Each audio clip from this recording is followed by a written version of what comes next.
Bapa di surga, kami rindu untuk mendengarkan suara-Mu melalui firman-Mu pada saat ini. Kiranya hadirat surga melalui Roh Kudus Tuhan boleh menjadi bagian kami untuk memberikan kepada kami penerangan yang lebih baik lagi. Berkati kami semua sepanjang Sabat Tuhan ini. Berkati hamba-Mu yang membawakan firman Tuhan. Hikmat surga menjadi bagian hamba-Mu. Terima kasih atas segala kelayakan yang Tuhan berikan.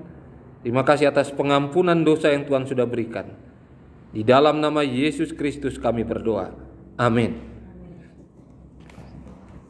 Baik, saudara-saudara sekalian, saya ingin membawa pikiran kita kepada peristiwa besar yang pernah terjadi di dunia ini. Dan peristiwa besar kembali yang akan terjadi ke depan. Ketika Yesus pertama kali berada di dunia ini. Kita tahu di dalam buku keempat Injil menyatakan bahwa kelahiran Yesus yang pertama kali sudah dinubuatkan oleh para nabi. Dan seharusnya bagi bangsa pilihan, orang-orang Yahudi, orang Israel pada saat itu, merekalah yang seharusnya berada di depan di dalam memberitakan pekabaran tentang kedatangan Mesias, kedatangan Yesus Kristus yang pertama kali itu. Dan kita melihat apa yang firman Tuhan katakan dalam Matius pasal yang pertama ayat 21.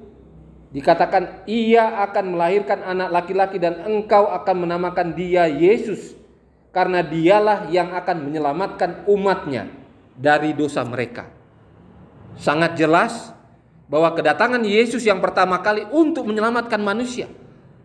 Siapa saja manusia yang pernah hidup di atas dunia ini tidak terlepas dari misi Yesus untuk menyelamatkannya. Jadi tidak ada pengecualian. Tetapi ketika kita berbicara bagaimana kehidupan umat Tuhan pada saat Yesus berada di dunia ini, di dalam menyambut kedatangan Yesus yang pertama kali, sungguh mengagetkan kita. Sungguh mengagetkan kita. Di dalam tulisan Roh Nubuat, dalam tulisan Roh Nubuat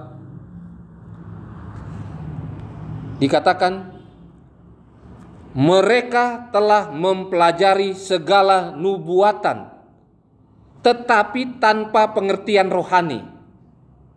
Jadi ini ditujukan untuk bangsa Israel, orang-orang Yahudi pada saat itu, sebelum kelahiran Yesus, sebelum kelahiran Mesias. Lebih lanjut dikatakan, demikianlah mereka melihat dengan berlebihan segala nubuatan yang menunjuk pada kehinaan kedatangan Kristus yang pertama kali, dan salah mengartikan nubuatan-nubuatan yang berbicara tentang kemuliaan kedatangannya yang kedua kali. Kecongkakan mengaburkan pandangan mata mereka. Mereka menafsirkan nubuatan sesuai dengan keinginan-keinginan hati yang mementingkan diri. Saudara-saudara sekalian, jadi kita melihat seharusnya bangsa Israel, bangsa Yahudi, di mana dipercayakan kepada Tuhan, oleh Tuhan kepada mereka, di mana keturunan dari merekalah Mesias itu akan lahir. Bahkan para nabi yang menubuatkan bagaimana kedatangan Yesus yang pertama kali itu sudah menyatakan keadaan Yesus yang lahir nanti pertama kali justru bukan di dalam keadaan yang megah, mulia, justru dalam kehinaan.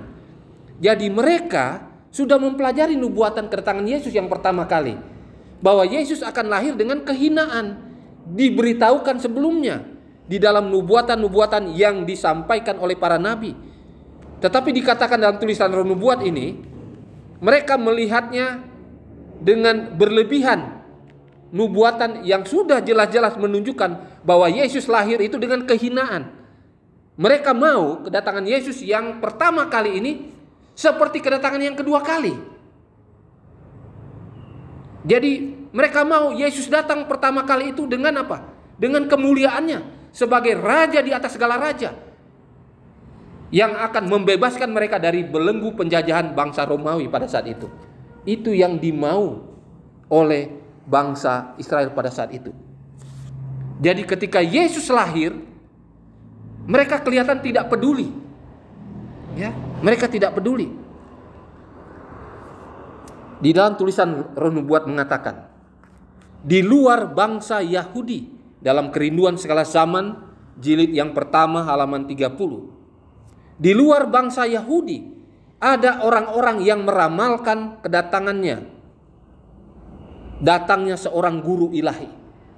Orang-orang ini mencari kebenaran, dan kepada mereka roh ilham dikaruniakan.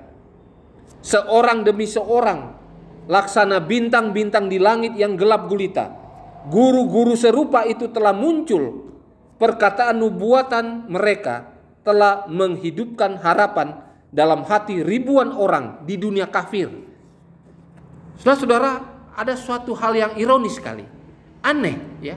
Seharusnya bangsa Yahudi ini yang sudah dititipkan bahwa Mesias akan lahir dari keturunan mereka, justru mereka tidak memperhatikan tanda-tanda atau nubuatan menjelang kedatangan Mesias yang pertama kali itu. Roh Nubuat katakan, di luar bangsa Yahudi ada banyak orang-orang kafir. Justru mereka tahu bahwa akan datang seorang guru ilahi, akan datang Mesias, raja itu. Walaupun kedatangannya itu dengan cara yang hina, justru mereka siap. Dikatakan perkataan nubuatan yang dikatakan oleh para nabi, yang dipelajari oleh orang-orang kafir, orang-orang yang ada di dunia, orang-orang kafir ini. Justru mereka apa? Siap menyambut Mesias ini. Ya. Lebih lanjut dalam Kerinduan Segala Zaman ini, halaman 30 jilid yang pertama. Di antara orang-orang kafir, orang-orang yang disebut kafir oleh orang-orang Yahudi ini, ada orang-orang yang mempunyai pengertian yang lebih baik tentang nubuatan-nubuatan. Luar biasa. Ya. Justru seharusnya orang-orang Yahudi ini, pengertian mereka tentang nubuatan akan kelahiran Yesus Kristus, kelahiran Mesias, harus lebih besar, lebih banyak lagi dibandingkan dengan orang-orang yang bukan Yahudi. Orang-orang yang disebut orang Yahudi ini orang kafir. Tetapi sebaliknya, Roh Nubuat katakan, ternyata orang-orang yang dikatakan orang kafir ini oleh orang Yahudi, mereka ini punya pengertian yang lebih baik tentang nubuatan-nubuatan yang berhubungan tentang Mesias yang akan lahir itu. Nah kan sangat ya, memalukan saya katakan. Mengapa? Seharusnya orang Yahudi ini siap, karena merekalah yang diberikan kepercayaan untuk menerima pekabaran nubuatan tentang kelahiran Mesias. Tetapi justru orang-orang yang di luar Yahudi, yang mereka katakan orang kafir, mereka yang siap menanti kelahiran Mesias itu. Dikatakan ahli-ahli filsafat berusaha mempelajari rahasia-rahasia peraturan keagamaan Ibrani, tetapi kedegilan orang-orang Yahudi merintangi tersebarnya terang itu. Orang-orang luar yang mau mengetahui kebenaran yang ada di kalangan orang-orang Yahudi, justru mereka halang-halangi, termasuk dengan Mesias yang akan datang. Tetapi kita tahu Tuhan juga apa? Bekerja di luar sana. Roh Kudus bekerja di luar sana. Sehingga mereka justru yang apa? Yang mempersiapkan diri mereka akan kelahiran Mesias. Ya. Nah, saudara-saudara sekalian, kalau kita melihat bagaimana Tuhan bekerja kepada manusia, apakah kepada orang-orang pilihan, kepada bangsa pilihan, bangsa Israel pada saat itu, ataupun kepada bangsa-bangsa di luar Yahudi, ya. Roh Nubuat katakan demikian dalam Kerinduan Segala Zaman, dengan perantaraan alam kejadian, dengan perantaraan bayangan dan simbol, dengan perantaraan segala nenek moyang dan nabi-nabi, Allah telah berbicara kepada dunia. Pelajaran harus diberikan kepada manusia dalam bahasa manusia. Utusan perjanjian itu mesti berbicara. Suaranya mesti terdengar dalam bait sucinya sendiri. Kristus mesti datang untuk mengucapkan kata-kata yang harus dimengerti dengan jelas dan pasti. Ia atau Yesus, sumber kebenaran itu, wajib memisahkan kebenaran dari sampah ucapan manusia yang telah membuat kebenaran itu tidak berkhasiat. Jadi Tuhan punya banyak cara untuk mengenalkan dirinya, untuk mengenalkan kebenarannya, termasuk di dalam mempersiapkan kedatangannya yang pertama kali. Alam Tuhan gunakan, ya. Kalau kita lihat bagaimana orang-orang Majus yang mempelajari nubuatan kelahiran Yesus yang pertama kali, mereka belajar apa? Perbintangan, ya. Jadi mereka di dunia kafir sekalipun, yang dikatakan orang-orang Yahudi, orang-orang kafir, justru Roh Kudus bekerja kepada mereka. Ya. Orang-orang Majus, mereka mempelajari perbintangan, mereka belajar astronomi. Dan di dalam astronomi yang mereka pelajari, karena mereka juga ada orang-orang pintar, orang ahli filsafat, mereka dapatkan bahwa akan ada satu bintang yang besar yang akan muncul, di mana bintang ini akan menunjukkan kelahiran seorang raja. Jadi mereka orang kafir justru apa? Diberitahukan, dan mereka mau belajar tentang hal-hal ini, ya. Jadi bukan orang-orang yang ada di dalam kebenaran, kalau boleh kita katakan. Artinya bangsa Yahudi yang menerima kebenaran pada saat itu. Justru orang-orang yang dianggap enteng, ya. Justru mereka-mereka lah yang digunakan oleh Tuhan. Nah, saudara-saudara, kalau saudara baca dalam komentar Roh Nubuat dalam buku Maranatha, ya. Maranatha. Ini saya berulang-ulang saya coba renungkan. Sangat disayangkan, ya, sangat disayangkan. Demikian tulisan Roh Nubuat, ya. Saya bacakan di sini dalam buku Maranatha 2 Januari. Pada waktu kedatangan pertama Kristus, para imam dan ahli Taurat kota suci yang kepada mereka dipercayakan ramalan-ramalan Allah seharusnya telah memahami tanda-tanda zaman dan mestinya juga telah mengabarkan kedatangan sang terjanji itu. Nubuatan Mika menandai tempat kelahirannya. Daniel merinci waktu kedatangannya. Allah menjanjikan nubuatan-nubuatan ini kepada para pemimpin Yahudi, maka mereka tidak akan diampuni jika tidak tahu dan memberitahukan kepada orang-orang bahwa kedatangan Mesias itu sudah dekat. Ketidaktahuan mereka adalah hasil daripada kelalaian yang penuh dosa. Saya kalau baca berulang-ulang, ya, di mana para pemimpin orang-orang Yahudi ini, para imam ahli Taurat, mereka itu sudah tahu bahwa Yesus akan datang, sudah sangat dekat. Seharusnya mereka memberitahukan kepada apa?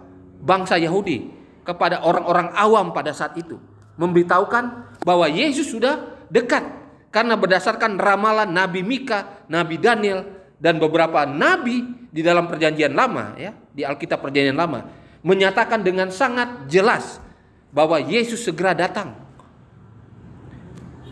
Dikatakan di sini para imam ahli Taurat orang Yahudi itu, mengapa mereka tidak mau memberitahukan dan mereka merasa bahwa tidak perlu diberitahukan? Karena apa? Karena Yesus yang akan hadir itu, dia tidak datang sebagai raja yang penuh kemuliaan. Dia akan datang sebagai raja yang hina, sebagai seorang yang hina. Lahir juga akan ada di kandang binatang, bukan di tempat yang mewah sebagai seorang raja. Ini yang mengecewakan apa? Para pemimpin Yahudi, para imam ahli Taurat. Dikatakan tadi, ketidaktahuan mereka adalah hasil daripada kelalaian yang penuh dosa. Apa dosa mereka? Menganggap enteng Yesus lahir sebagai seorang yang hina. Ya. Lebih lanjut, saudara, Ini kutipan masih di dalam buku Maranatha. Tidak ada bukti bahwa Kristus dinantikan. Saudara perhatikan ya. Tidak ada bukti, Nyonya White katakan, bahwa Kristus yang akan lahir itu pertama kali dinantikan. Dan tidak ada persiapan untuk kedatangan Yesus sebagai raja kehidupan itu. Saudara, ini kan disayangkan sekali ya. Tidak ada bukti bahwa orang-orang Yahudi yang sudah tahu kedatangan Yesus yang sudah sangat dekat, di mana waktunya sudah dekat sekali, mereka menyiapkan diri mereka. Nggak ada bukti. Tidak ada persiapan. Lalu dikatakan orang-orang Majus, justru yang dikatakan orang kafir, mereka yang siap. Jadi waktu orang-orang Majus datang di tempat di mana bangsa Yahudi berada, mereka kaget. Ya, Roh Nubuat katakan, dalam keheranan dari orang-orang Majus ini, mereka melihat kok orang-orang Yahudi di mana Yesus lahir dari situ nanti, kok nggak ada persiapan ya? Kok kami yang dari luar ini yang diberikan petunjuk untuk datang ke sini dan kami tahu ini raja yang akan lahir. Mengapa mereka di mana raja itu akan lahir, mereka tidak siap? Tidak ada bukti yang mereka lihat. Waktu orang Majus datang di kalangan bangsa Yahudi, mereka lihat mereka masih berdagang, mereka melakukan hal-hal biasa, dan mereka masih melakukan hal-hal yang curang, ya, kecurangan-kecurangan yang dilakukan sehari-hari. Mereka orang Majus ini tidak melihat bahwa orang-orang Yahudi ini sementara bergembira menyiapkan diri menyambut kedatangan Mesias itu. Nggak ada yang mereka lihat. Ya. Lalu para malaikat yang datang juga heran. Dikatakan dalam buku Maranatha, dalam keheranannya para malaikat yang merupakan utusan surga, yang baru saja akan kembali ke surga dengan kabar yang memilukan. Karena mereka tidak melihat orang-orang Yahudi siap untuk itu. Tetapi mereka disejukkan hati mereka ketika mereka melihat ada sekelompok kawanan gembala yang mengembalakan domba. Ternyata mereka sementara mempelajari nubuatan tentang kelahiran Yesus, Mesias.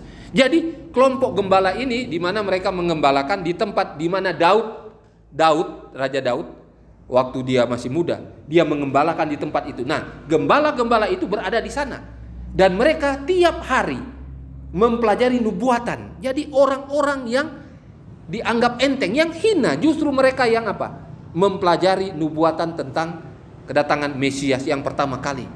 Jadi waktu malaikat surga datang melihat bahwa di kalangan orang Yahudi tidak menjalankan kehidupan yang menunjukkan bahwa mereka bersiap untuk kedatangan Mesias, hampir kecewa para malaikat ini, mau naik ke surga, tetapi mereka melihat ada sekelompok gembala yang mengembalakan domba.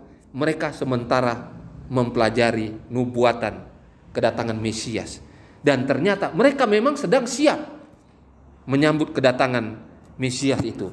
Jadi para malaikat itu datang kepada gembala itu, lalu menyatakan apa? Bahwa Mesias yang sudah dinubuatkan itu sudah lahir.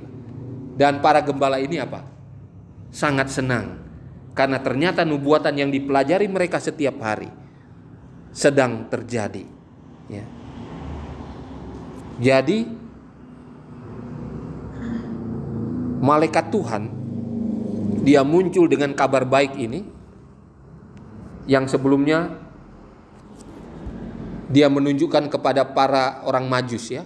Jadi dia kumpul di satu tempat sehingga seperti bintang yang bercahaya seperti matahari, yang sebenarnya adalah kumpulan malaikat-malaikat yang gembira karena kelahiran Mesias, Yesus Kristus. Dan orang Majus dituntun oleh malaikat-malaikat yang berkumpul bersama-sama sehingga seperti bintang, dan dituntun kepada tempat kelahiran Mesias itu. Jadi saudara-saudara sekalian, inilah yang terjadi. Inilah yang terjadi. Bahwa orang-orang pilihan yang sudah diberikan oleh Tuhan sebagai bangsa pilihan di mana Yesus Kristus juga akan lahir, ternyata keadaannya seperti itu. Keadaannya seperti itu. Kalau kita perhatikan sekarang ini ya, tulisan Roh Nubuat mengatakan sebagaimana keadaan kelahiran Yesus pertama kali, begitulah yang akan terjadi sebelum kedatangan Yesus yang kedua kali di zaman saudara dan saya. Apa itu? Ketidakpedulian mempelajari nubuatan-nubuatan yang akan menunjukkan kedatangan Yesus yang kedua kali. Itu terjadi di gereja kita sekarang, di akhir zaman ini. Sama. Jadi Israel jasmani, Israel rohani ternyata sama. Ya. Jadi gambaran tentang Israel jasmani itu juga terjadi kepada Israel rohani, di mana saudara dan saya menjadi umat Tuhan, umat Kristen sekarang. Nubuatan-nubuatan yang sudah dinyatakan dari waktu ke waktu, yang kita pelajari setiap hari, yang kita jelas-jelas sudah tahu, tetapi di dalam kenyataan kehidupan kita, kita tidak menunjukkan bahwa kita sementara menyiapkan apa? Diri kita bagi kedatangan Yesus yang kedua kali. Itu dinyatakan di dalam tulisan Roh Nubuat. Sangat disayangkan. Sehingga apa yang dikatakan oleh firman Tuhan dalam tulisan Roh Nubuat, kiranya itu tidak terulang kembali pada waktu kedatangan Yesus yang pertama kali. Apa itu? Ahli Taurat, imam-imam, mereka mengaburkan dan tidak membawa kesiapan bagi umat Tuhan pada saat itu menyambut kedatangan Yesus yang pertama kali. Dan ini terjadi juga di kalangan umat Tuhan sebagai Israel rohani. Dan itu sama. Karena ini nubuatan, saudara, ya. Karena ini nubuatan, pasti itu terjadi. Pasti itu terjadi. Walaupun nubuatan itu ada dua, bersyarat dan tidak bersyarat. Tetapi mengenai kedatangan Yesus yang kedua kali, nubuatan itu tidak bersyarat. Artinya harus terjadi dengan keadaan-keadaan yang sama persis sebagaimana yang terjadi pada waktu kedatangan Yesus yang pertama kali. Itu terjadi. Saudara-saudara sekalian, saya mau aplikasikan kepada kita sekarang ini. Ada 4 kelompok yang ada pada waktu kedatangan Yesus yang pertama kali. Yang pertama adalah kelompok orang Majus. Yang kedua adalah kelompok para gembala. Yang ketiga adalah kelompok para imam dan ahli Taurat. Yang keempat adalah Herodes dan orang-orangnya. Saudara-saudara sekalian, kalau kita perhatikan, kedatangan Yesus yang kedua kali juga akan ada 4 kelompok. Sebelum kedatangan Yesus yang kedua kali akan ada 4 kelompok. Saudara masuk di kelompok yang mana? Orang Majus adalah kelompok orang yang dikatakan kafir, yang belum mengenal kebenaran, tetapi dituntun oleh Tuhan untuk menyambut kedatangan Yesus yang pertama kali. Kelompok orang Majus diaplikasikan kepada kita sekarang ini. Siapa mereka? Tentunya orang-orang yang belum mengenal kebenaran, yang belum mengenal Kristus, tetapi mereka dituntun oleh Roh Kudus, walaupun mereka belum bergabung bersama kita. Dan mereka itu sementara menjalankan kehidupan yang benar. Bahkan mereka juga mempelajari nubuatan-nubuatan yang ada, yang kita sudah dapatkan dalam firman Tuhan ini. Mereka pelajari juga. Jadi akan ada banyak orang-orang Majus, orang-orang yang di luar, yang belum mengenal kebenaran, yang justru mereka mempersiapkan diri menjelang kedatangan Yesus yang kedua kali. Itu kelompok orang Majus. Kelompok yang kedua adalah imam-imam dan ahli Taurat bangsa Yahudi. Siapa mereka? Mereka pimpinan-pimpinan di kalangan orang Yahudi. Mereka yang tahu nubuatan, karena mereka yang pegang buku Taurat. Mereka yang mengajarkan kepada umat tentang firman Tuhan. Diaplikasikan kepada kita sekarang. Siapa mereka? Mereka yang mengajarkan firman Tuhan. Mereka yang memberikan pelajaran-pelajaran Alkitab. Mereka itu para pendeta, para pimpinan-pimpinan gereja yang seharusnya mempersiapkan umat bagi kedatangan Tuhan yang kedua kali. Tetapi mereka justru apa? Bekerja sama dengan Herodes. Siapa Herodes? Penguasa dunia, pemerintah pada saat itu,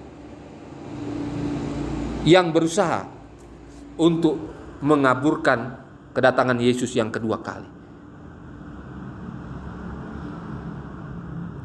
Dan kelompok yang berikutnya adalah kelompok para gembala.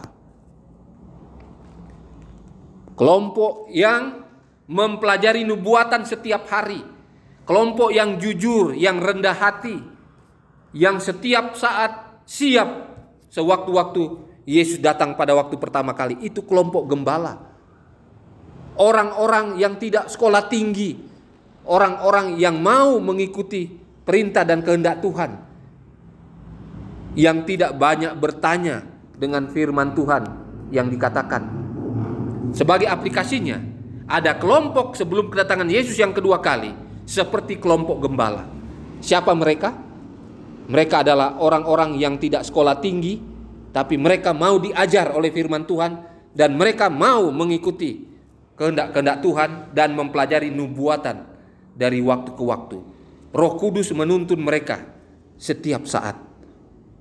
Para gembala ini juga, walaupun tidak banyak, ada para pendeta, hamba-hamba Tuhan, walaupun tidak banyak, mereka juga memberitakan pekabaran tentang firman Tuhan, tentang nubuatan kedatangan Yesus yang kedua kali, yang mempersiapkan umat bagi kedatangan Tuhan yang kedua kali. Saudara-saudara sekalian, oleh karena kedatangan Yesus yang kedua kali sudah sangat dekat, ya, sangat-sangat dekat, karena kita melihat tanda-tanda yang ada, kita melihat berbagai nubuatan yang digenapi. Sekarang ini, kalau saya tanyakan, lalu saudara jawab dalam hati, saudara masuk dalam kelompok yang mana di dalam menunggu kedatangan Yesus yang kedua kali ini?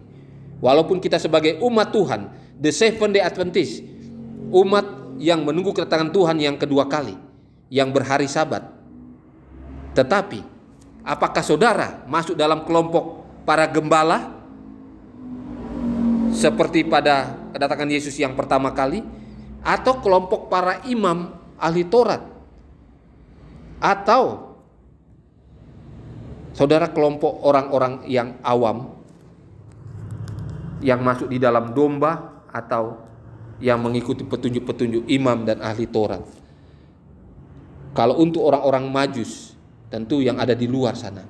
Tetapi yang berada di dalam, atau jangan-jangan saudara masuk dalam kelompok yang sudah bergabung dengan Herodes, para imam, para ahli Taurat yang sudah bersepakat, bersekongkol untuk tidak mau menerima kedatangan Yesus yang pertama kali dulu itu. Jangan-jangan saudara masuk di sana juga, yang menghambat kedatangan Yesus yang kedua kali di dalam persiapan bagi umat-umatnya dengan cara-cara yang tidak benar. Saudara-saudara sekalian, saya berharap kita semua masuk dalam kelompok seperti gembala. Kita semua masuk dalam kelompok yang setiap saat siap menyambut kedatangan Yesus itu. Jangan sampai para malaikat datang di dunia ini melihat ternyata umat-umat The Seventh Day Adventist yang mengatakan umat yang menyiapkan diri untuk kedatangan Yesus yang kedua kali, ternyata dalam kehidupan setiap hari tidak menunjukkan kehidupannya benar-benar menunggu kedatangan Yesus yang kedua kali. Jangan sampai peristiwa yang sama terjadi juga pada zaman dulu, ketika malaikat datang kepada bangsa Yahudi. Tidak ada indikasi, tidak ada kelihatan bahwa orang-orang pada saat itu, orang-orang Yahudi, menyiapkan diri mereka menyambut kedatangan Mesias yang pertama. Jangan sampai hal seperti itu terjadi kepada kita sekarang. Kita benar sudah ada dalam kebenaran, kita yang mempersiapkan diri bagi kedatangan Tuhan yang kedua kali, tetapi dalam praktek kehidupan kita sehari-hari justru kita melakukan kejahatan-kejahatan. Banyak dosa yang kita lakukan. Jangan sampai kita melakukan seperti itu.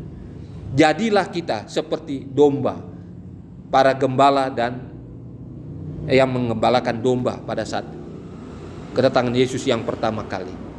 Jadilah seperti itu kita sekarang. Setiap hari mempersiapkan diri kita bagi kedatangan Yesus yang kedua kali dengan melakukan perbuatan-perbuatan yang benar, menjalankan hukum-hukum Tuhan, dan memberitahukan kepada orang-orang di jangkauan kita bahwa Yesus segera datang. Bertobatlah, kedatangan Tuhan kedua kali sudah sangat dekat. Saudara-saudara sekalian, marilah kita menjadi umat Tuhan yang benar-benar siap. Sekalipun Yesus datang besok hari, bahkan hari ini, kita akan siap menyambutnya. Oleh karena setiap hari kita juga mempersiapkan diri kita dengan kehidupan yang benar. Dan saudara-saudara sekalian, tentu kita tahu bahwa kematian itu selangkah dalam kehidupan kita. Menunggu kedatangan Yesus yang kedua kali sama dengan kita menunggu apa? Kematian kita yang setiap waktu dapat terjadi. Dengan demikian, kehidupan kita akan selalu benar di hadapan Tuhan. Inilah renungan firman Tuhan. Kiranya Tuhan Yesus akan memberkati kita di dalam kehidupan kita setiap saat. Kita didapatkan setia dan sedia bagi kedatangan Tuhan yang kedua kali dengan kehidupan yang benar, menjalankan hukum-hukum Tuhan, sekaligus memberitakan pekabaran, menjadi saksi, menjadi terang kepada orang-orang yang ada di jangkauan kita setiap hari, setiap saat. Tuhan Yesus akan memberkati kita. Amin.